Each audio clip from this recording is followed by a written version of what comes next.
Hello, people. This is Traveler's Experience. We welcome you today. This is weekend, but we have things to discuss. Very, very important things to discuss.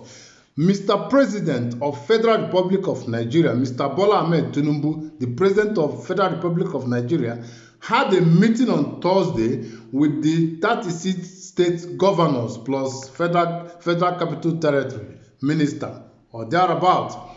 They had three things they discussed. Number one, he said he's not going to approve importation of food.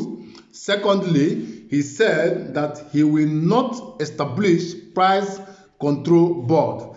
Thirdly, he said that some people are hoarding foods in warehouses in Kano and other states, and he has directed the NSA, that is National Security Advisor, DSS, and the Inspector General of Police to go around and coordinate and fish out those who are doing that.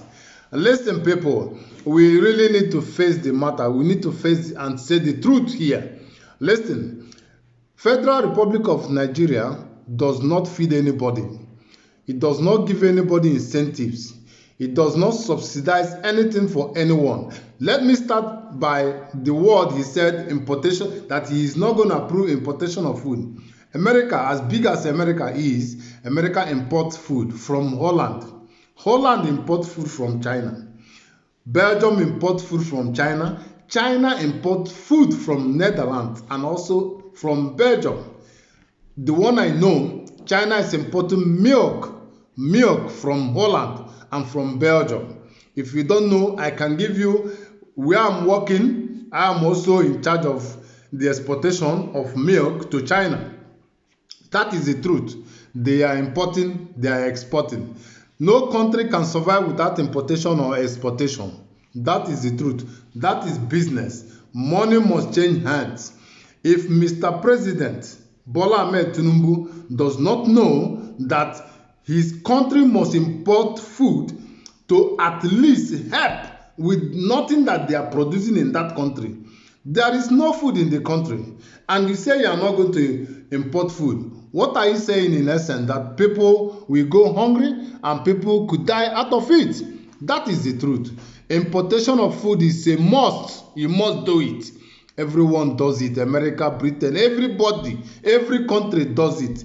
But first of all, before you stop importation of food, you must first of all establish your own. Let all your farmers, let me tell you, the farmers from the north, during Buhari, they were given incentive free of charge. They bought tractor for them. They gave them fertilizer. The one from the east, that's where I'm coming from. Nobody gives them any incentive. Nobody subsidizes anything for them. They buy their fertilizers. They buy their pest control chemicals.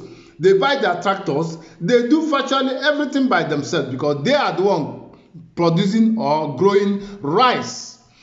The north produce maybe groundnut, tomato, and onions and other things, no doubt. But the government is not helping the people. The government are not helping the people. That is why importation of food is very, very necessary. It is only when you help the citizens who are farming, you subsidize so that the price will be controlled, so that the price will not be so high for your citizens. That is the reason for subsidizing prices of things for farmers and also give them some incentives. That is the reason. But in Nigeria, no way. Again, you said they are not going to approve or you are not going to establish the price control board. That is totally wrong. It's minus. You must have a control board. Otherwise, businessmen, traders will rip people off. They will extort people. They will cheat on people with exorbitant prices. That is the reason why you must have an established price control board. It is very, very important.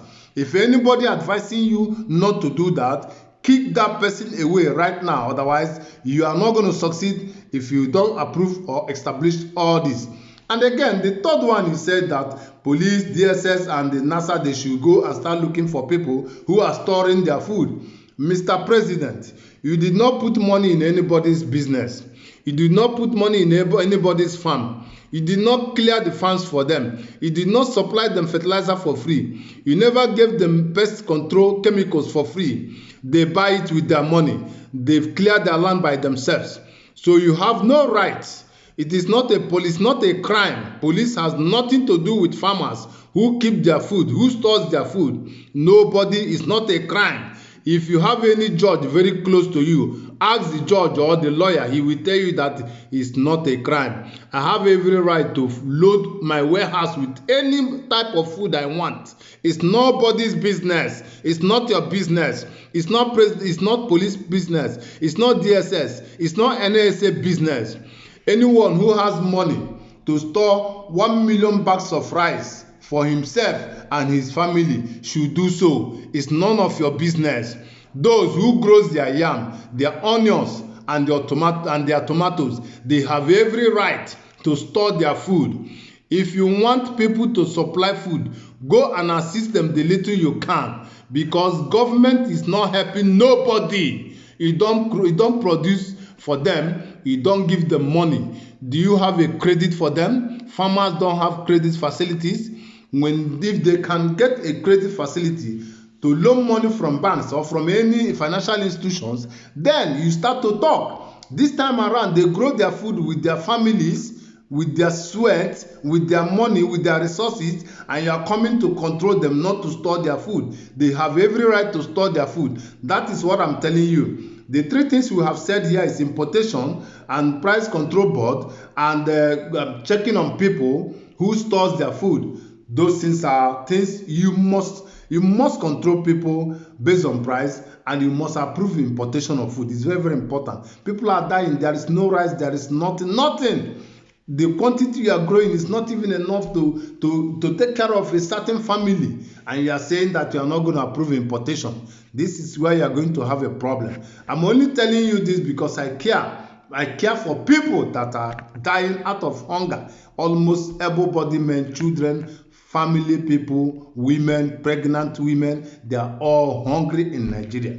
This is what you must do immediately to help the situation. Import some quantity of food so that people can feed on. This is what you must do. Take it or you leave it. If you don't do it, you're going to see the result. You don't need to stop anybody from storing food. You are eating foreign rice. You are not eating local food. All the food that all your politicians are using are imported food. None of them is using local food. Even some of them import pizza from UK as a breakfast. Some of them buy food from everywhere, and they are telling the poor citizens not to import food. That is a lie. You must import food. You yourself, the rice you have in your house in Aso Rock right now is the imported rice. So why are you discouraging people from importing their food? It is not allowed. You mustn't do that. Let me tell you the truth. What you have in your kitchen, what your family is eating, is not a local produced food. It is an imported food. So don't deceive anybody. What you don't want somebody to do, don't do it. Don't eat foreign rice. Eat local produced rice. Then you have right to tell another not to import rice. For me, my family will eat imported because there is no rice in Nigeria. There is none. I will import my rice 100% because there are no rice in Nigeria. No rice. That is the truth. That is the truth. This is the situation of Nigeria, people. We are not going to hide away from it. It is the reality. There is so much hardship. People are dying of hunger, water, no light. The weather is too hot. Everything is bad. Everything is happening wrongly this time. This is the position of Nigeria, people. Thank you. Keep watching Travelers Experience and follow. Be thanked.